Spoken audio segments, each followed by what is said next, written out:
What's going on then, guys? It's your boy Ben Gregson, or Dilemma here, coming at you with an updated combo Zefra or KADZ deck profile. I've had a lot of people asking for it, because obviously I've made a couple of changes in the most recent video. And as you can see, there are absolutely zero hand traps in the main deck to make room for even more bonkers, extenders, and combo cards.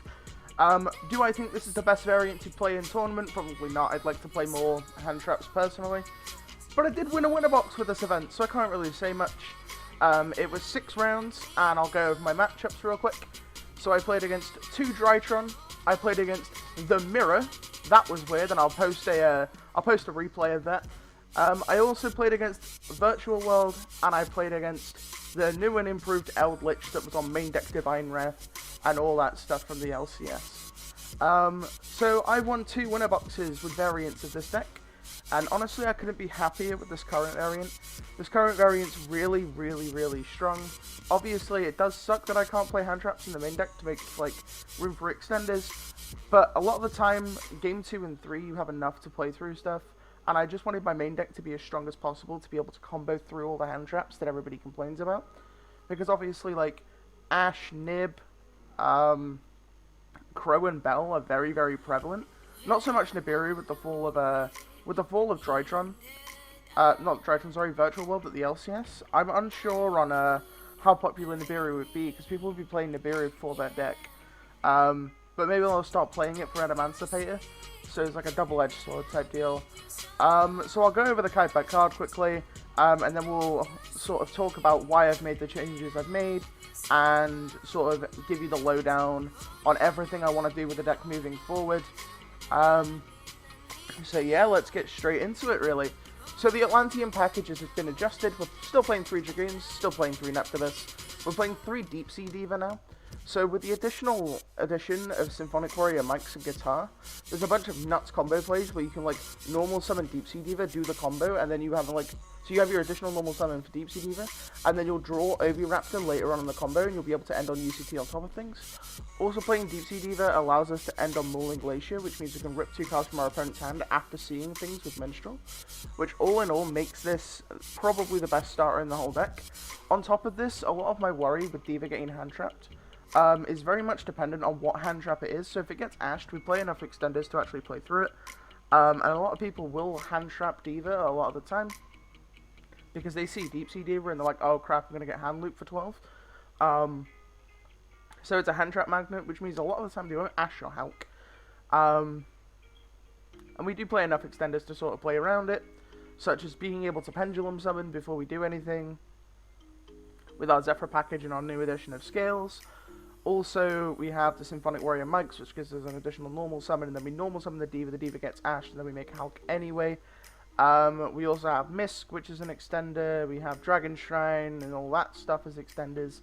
Like, it's not out of the realm of possibility to have your Diva get hand trapped and not be able to play, which is why now I'm playing Diva in this particular version. Onto the Dinosaur engine, we're still playing the same Dinosaur engine as before, OV, Conductor, Aeolo, Triple Miss, Triple Fossil Dig. Honestly, this engine's probably uncuttable. The thing about the Dinosaur engine and how strong it is it's very good versus Droll, because if you normal summon Oviraptor and search Conductor Tyranno, because you already have Misk in your hand, you can still play. But if your opening play is only Oviraptor and you have no way of stopping, like, doing anything else that plays around the Droll, like opening Neptivus or something, you can, like, add a Fossil Dig, search Oviraptor, and then if your opponent draws you, you can just normal summon Oviraptor and send the Misk from your deck to the graveyard, allowing you to still combo and end on VFD Savage through draw.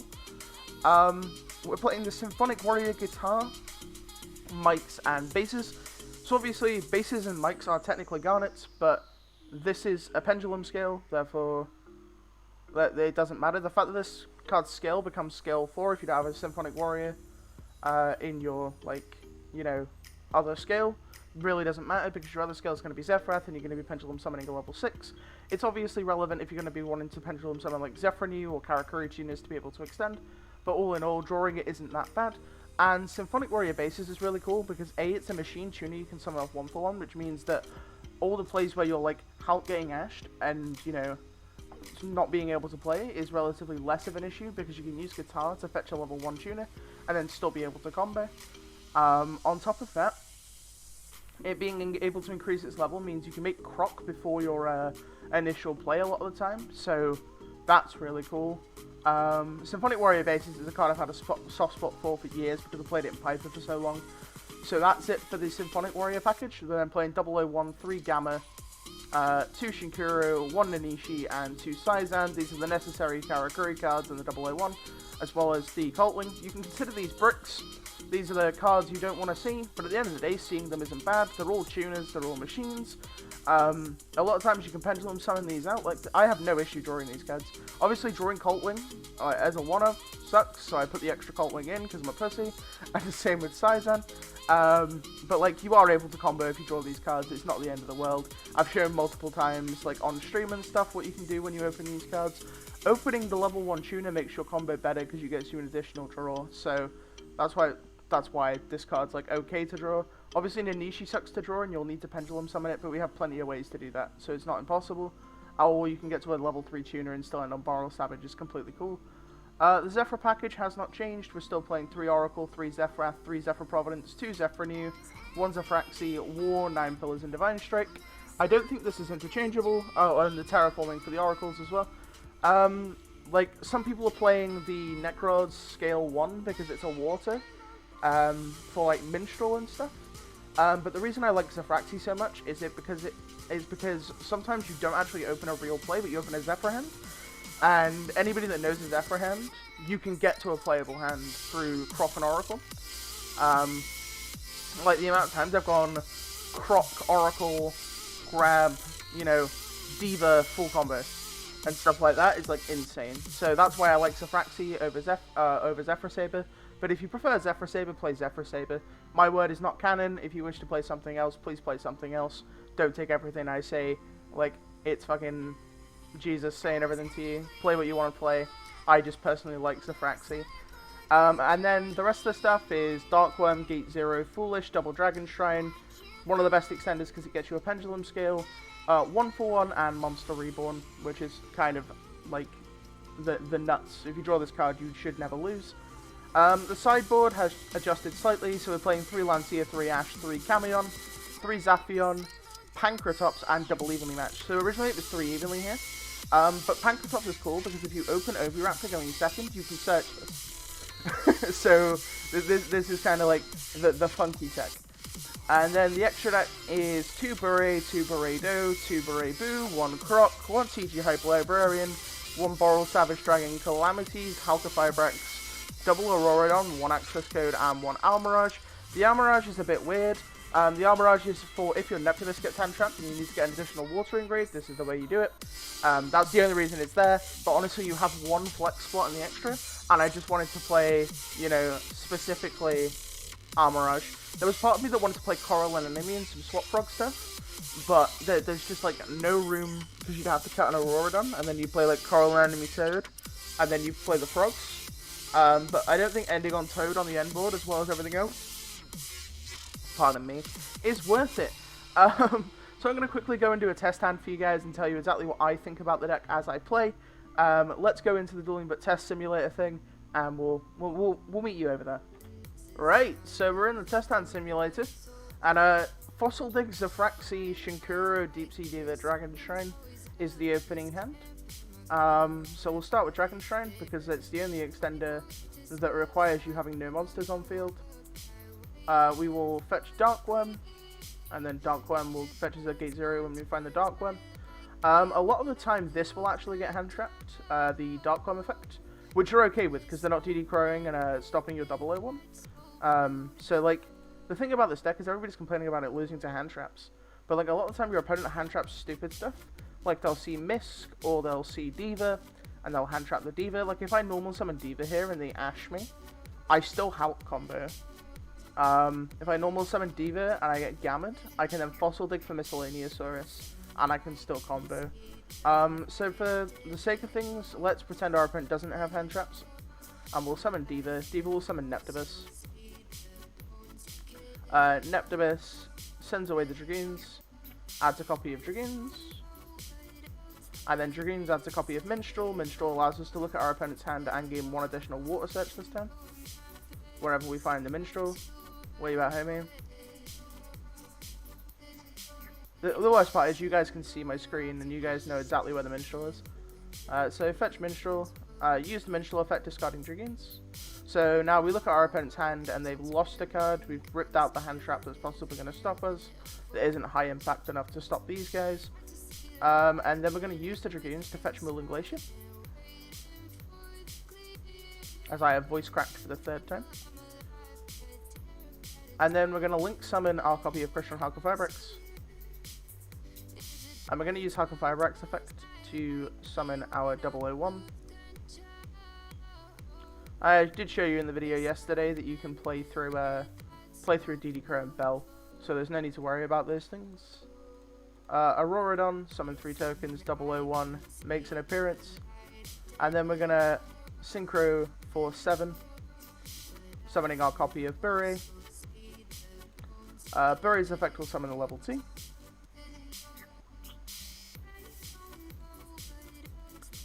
And then we're gonna synchro for Teacher Hyper Librarian.